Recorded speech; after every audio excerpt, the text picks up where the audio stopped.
கரூரில் கூட்ட நெரிசலில் மாட்டி இறந்து போன 41 பேருக்கு விஜய் வந்து நடிகராக இருந்தப்ப 20 லட்சம் கொடுத்தாரு.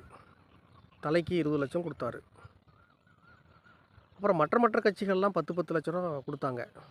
தலைக்கு 30 லட்ச ரூபா ஒவ்வொருத்தவங்களுக்கும், இறந்து போனவங்களுக்கும் 30 லட்ச ரூபா கொடுத்துருக்குறாங்க. இப்போ வந்து விஜய் வந்து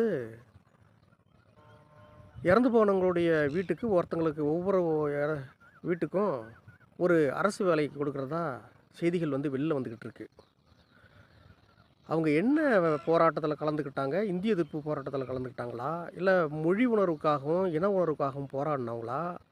அவங்களுக்காக எப்படி நீங்கள் அரசு வேலை நீங்கள் கொடுக்க முடியும்? இது எப்படி உங்கள் வந்து கொள்கை முடிவில் வரும்? அரசினுடைய கொள்கை முடிவுன்னா இது எப்படி வரும்? எப்படி நீங்கள் தெரியுங்க? அதனால் நீதிமன்றம் இதை தலையிட்டு இதை வந்து இது உண்மையாகவே அப்படி அரசு வேலை வழங்குவதாக இருந்தால் நீதிமன்றம் தலையிட்டு அதை தடுத்து நிறுத்தணும்னு நாங்கள் கேட்டுக்கிறோம்.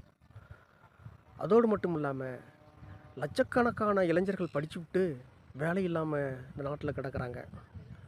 இவர் முதல்ல வந்து இவர் தேர்தல் பரப்புரையில் சொன்னார், படிச்சுவிட்டு வேலை இல்லாத பட்டதாரிகளுக்கு 4000 ரூபாய் நான் கொடுக்குறேன்னு சொல்லிட்டு.